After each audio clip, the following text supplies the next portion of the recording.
vous amène au champ. On s'en va au champ, les gars. Alors, je vais vous parler ici d'un business qui rapporte énormément d'argent. Le genre de business dans lequel vous mettez... bon, je donne des gros chiffres, hein, mais vous comprenez que ça peut également s'appliquer pour les petits chiffres. Vous mettez $1 million et vous avez un minimum de 1 800 000 de retour. On va parler du business de est-ce qu'on l'a dit alors? Est-ce qu'on l'a dit? Moi, j'hésite souvent à dire. Hein. C'est pourquoi j'hésite à dire.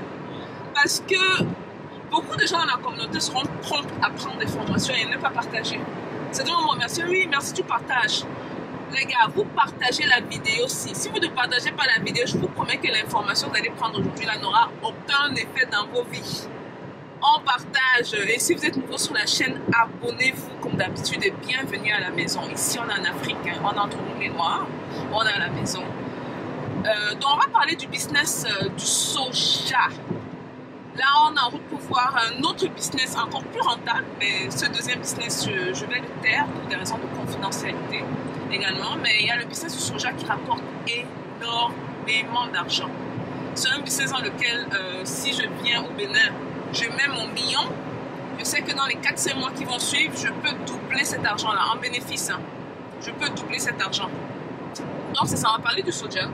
Mon ami assis ici à côté de moi va nous dire ce qu'il en est. Non, je ne vais pas te filmer. Oh mon Dieu. Lui, c'est ma connexion clé ici. C'est là-bas avec qui je fais les business dans ce pays. Et puis, il est très travailleur, très intègre. Bon, écoute, des personnes comme ça, on n'en rencontre pas beaucoup. Et pour des raisons bizarres, la loi de l'attraction, j'ai tendance à attirer vers moi les bonnes personnes. Je les ressens là. On va parler du business du soja. Là, on est déjà à la fin de la saison. Normalement, la saison c'est au mois de novembre, non, si je ne me trompe pas. Fin novembre, début décembre. Voilà. Et souvent, c'est sur quelques mois. Ouais. Ok, comment ça se passe? Le soja, le Bénin est reconnu pour être un des meilleurs producteurs de soja aussi. Comme le truc pour lequel on va. Bien sûr. Bon, ce qu'il faut comprendre avec le Bénin, c'est qu'au niveau de l'agriculture, le Bénin excelle dans beaucoup de choses. Hein. Et le soja est justement une de ces choses dans lesquelles le Bénin excelle.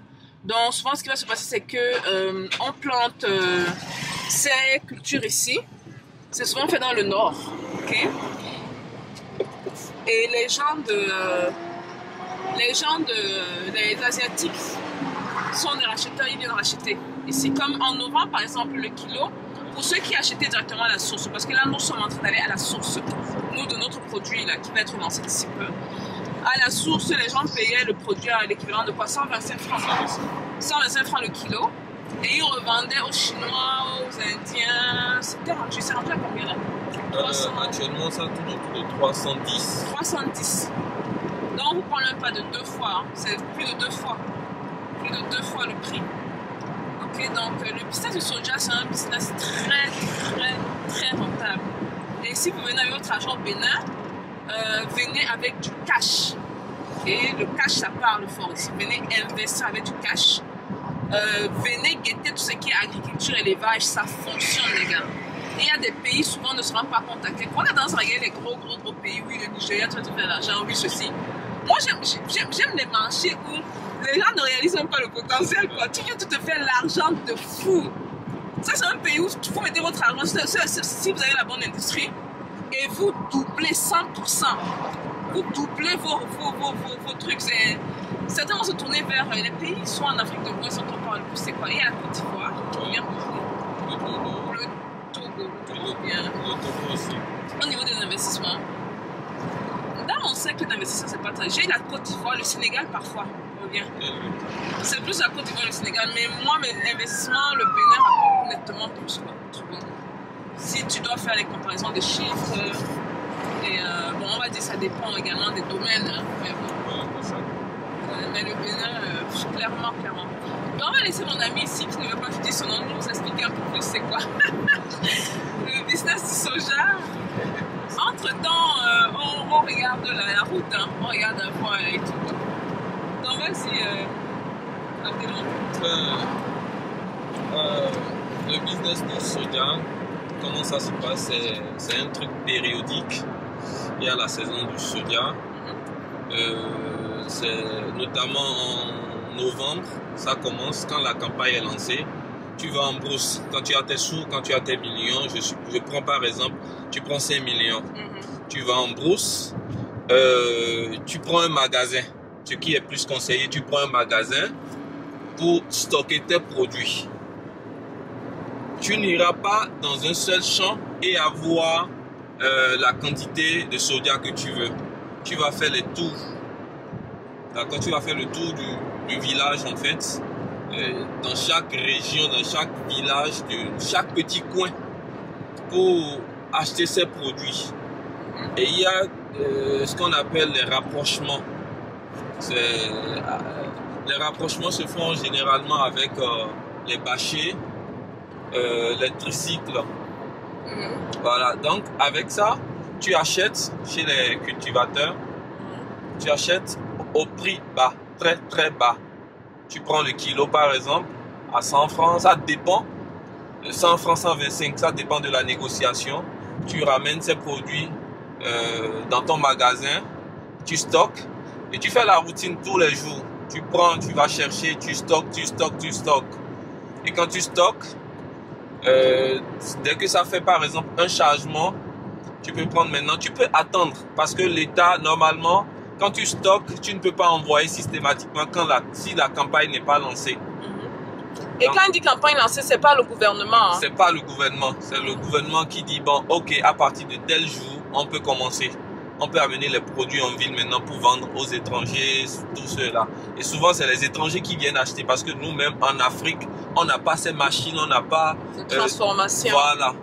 Pour pouvoir... Eux, ils savent ce qu'ils font avec. Ça leur rapporte, ça leur fait des millions. Des milliards si possible. Hein, parce que, en fait, eux, quand ils viennent, c'est des trucs, des millions, c'est des dizaines de millions faits par jour. Ils achètent. Par jour. Hein. Par jour. Parce qu'un chargement de 42 tonnes, ça, tu te retrouves banalement à près de 10 millions, 12 millions pour un chargement. Imagine si tu dois faire, des fois on prend 5 chargements, 10 chargements. Donc du coup, avant de finir le mois, et bon 4 mois, sur 4 mois, parce que ça s'étend sur 4 mois, avant de finir, regarde. Donc c'est des milliards, s'il faut le dire. Hein, ouais, c'est des business ce sont des milliards. Ça rapporte Beaucoup, énormément. Par contre, ce qu'il faut garder en tête, c'est que c'est saisonnier. Hein, il a dit là tout à l'heure. Voilà. Mais ce que ça vous rapporte en une saison, amplement, c'est l'argent que vous pouvez vous faire en un an à faire autre chose. En 2 ans même à faire autre chose. Ok. Et ce qu'il faut garder en tête, c'est qu'ici, il y a des cultures saisonnières. Donc, quand une finit, l'autre peut commencer. Et moi, je suis ici là pour l'autre. On se comprend. Pour l'autre, et l'autre là donne encore sauvagement l'argent. Non, on va te mettre l'argent sur la table là, ça c'est sûr. Ça c'est sûr. J'aime les investissements comme ça, du genre tu mets vraiment ton 1 million de dollars. Tu as, avec l'autre là, c'est au minimum 2,1, 2,2 millions de retour net, hein, net de profit. Donc, ça c'est l'Afrique, les gars. Il y a l'argent en Afrique. Il y a autre chose que tu peux nous dire par rapport à ça? Par rapport à ça, ce qui est bien, ce que je vais ajouter, c'est quoi? Le prix n'est pas standard, c'est pas un prix juste fixe qui est là. Ça grimpe au jour le jour. Par exemple, l'État peut fixer le soja aujourd'hui à 200. D'accord, le prix du soja, l'État fixe ça sur 200. Le prix est flexible. Donc, c'est pas parce que l'État, par exemple, a dit aujourd'hui le prix c'est à 200, ça reste à 200. Vous allez faire rester à 200, ça finit à 200. Non, au jour le jour, ça grimpe. Au jour le jour. Donc il faut aussi la patience dans ça. Hein? Donc il faut la patience. Si tu achètes par exemple un produit, tu es tranquille, tu attends. Tu prends le produit à 100 francs, 125. Tu attends et le jour ça grimpe à 400, 450, 500. Tac, toi tu es prêt maintenant à vendre ton produit. Et tu te fais l'argent. Maintenant il y a d'autres. Ils sont prêts à juste gagner, prendre un peu, repartir, charger, revenir. Là, eux, ils peuvent se faire plus que toi. Ceux-là, ce n'est pas ceux qui n'ont pas qui ont des problèmes de cash, non? Ceux qui font les petits chargements. Ça, c'est ceux qui ont des problèmes de cash, justement. Mais si tu es prêt à faire 5, 6 chargements, 10 chargements, le problème ne se pose pas. Tu es là seulement, tu envoies et ça part, ça part, ça part. Mais si tu n'as pas assez de cash, tu seras obligé de venir vendre d'abord, avoir les sous, repartir, tu vois, et là, ça te fatigue peut-être. Mais quand il y a le cash, c'est bon. Tu fais des chargements une fois. Oui, juste des chargements et tu envoies. Puis les prix d'achat au niveau des champs, là où on va là. Oui. Est-ce que ça change également, ça varie? Comme ça au départ, comme lui là, nous là maintenant on va pour le début, la saison n'a pas encore été lancée pour le produit pour lequel on va. Oui. Le prix auquel on va payer aujourd'hui, est-ce que ce sera le même prix peut-être dans un mois quand ils seront en pleine saison? Non. Ça va augmenter. Ça va augmenter. Ça va augmenter. Parce que au jour le jour, ces gars là-bas au village, ils cherchent aussi les informations dans la ville. Donc aujourd'hui, eux aussi ils sont au même type d'informations. Hein. Aujourd'hui, c'est quoi le prix? Donc en fonction de ça aussi, ils grimpent le prix légèrement là-bas. Ah, le prix de vente. Le prix de vente. Donc si on leur donne le prix de vente à Cotonou, là, ils vont grimper leur prix légèrement aussi. Ah, légèrement. Pour se faire aussi un peu plus de l'argent. Donc c'est pour ça, c'est toujours bien. Tu viens tôt, tu achètes assez et tu es tranquille. Quand le prix grimpe, toi tu es là seulement, tu envoies tes chargements et tu vends. Voilà un peu ce que je peux dire. Ok, super. Bon, là, on vous a donné un indice, hein. On vous a donné quelque chose. On vous a parlé de la culture de soja, le business du soja. Ça donne beaucoup d'argent. L'agriculture dans ce pays, surtout quand vous savez où vous situez au niveau de la chaîne de valeur, vous pouvez vous faire sauvagement de l'argent. Je dis des millions là par... bon, millions de dollars, ça fait des milliards. Ça fait des milliards en francs CFA. Donc je dis millions de manière conservatrice, mais ça donne beaucoup d'argent, les gars. C'est beaucoup de cash. Là, il y a la au Bénin, il y a la au Bénin. Voilà un peu pour la vidéo. J'espère que vous avez appris quelque chose. Hein. Moi, je vous demande toujours si vous avez appris quelque chose. J'espère vraiment. Essayez de regarder les pays plus petits en Afrique. Vous serez surpris des opportunités. Surtout quand moi je vois plein d'Asiatiques, de Chinois. Je peux décrocher un studio. Quand je vois plein de Chinois, plein d'Asiatiques, plein d'Indiens, je comprends très bien qu'il y a l'argent. Et quand je les vois, un des trucs que je demande, c'est qu'est-ce qu'ils font.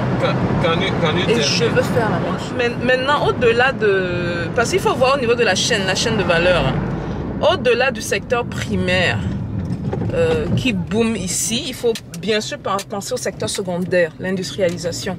Parce que comme il a dit tout à l'heure, l'un des trucs, c'est que nous, on n'a pas les machines de transformation, n'est-ce pas? Et ce serait vraiment, pour ceux qui se mettent ensemble, s'il y a des tontines, si vous avez l'argent, il y a des gens qui sont ceux qui ont beaucoup d'argent, d'explorer ce milieu-là, parce que c'est là où la valeur est vraiment ajoutée, au niveau de la transformation. Donc, si nous, on se fait des millions de dollars au niveau du secteur primaire, imaginez l'argent que vous pouvez vous faire au niveau du secteur secondaire. L'argent que j'ai pour toi, la question que j'ai pour toi, c'est... Je vois l'argent partout, l'argent que j'ai pour toi. La question que j'ai pour toi, c'est par rapport à le soja là. Tu sais comment ça se passe au niveau de la transformation? Non, pas vraiment. Mais je sais qu'aujourd'hui, il y a de ces produits qui viennent, comme par exemple des biscuits qui sont faits à base du soja. Mais je ne maîtrise vraiment pas comment ça se fait. Je ne sais pas comment ça se fait. Je sais qu'on utilise ça pour beaucoup de choses, hein, pour la beauté, pour le nettoyage, les produits de désinfectants, ce genre de trucs. Donc. Mais c'est juste un petit truc que je mentionne, parce que c'est super important. Il y a un pays dans lequel je suis en train de me lancer dans l'industrialisation. Je vais vous en dire plus quand je vais arriver dans ce pays-là. Okay. Comme d'habitude, sur la chaîne, je parle vraiment des business à fort potentiel. Fort potentiel. S'il y a des Béninois, et je sais qu'il y a des Béninois qui suivent cette chaîne-ci, de la diaspora ou du pays, commençons à explorer ça. Il y a beaucoup d'argent à se faire dans le soja. Okay? Voilà. On arrive à la fin de cette vidéo. Qu'est-ce qu'on fait? On like, on partage et on s'abonne si on a une nouvelle arrivée sur cette chaîne-ci. Qu'est-ce qu'on dit? Peace out? Peace out. Okay.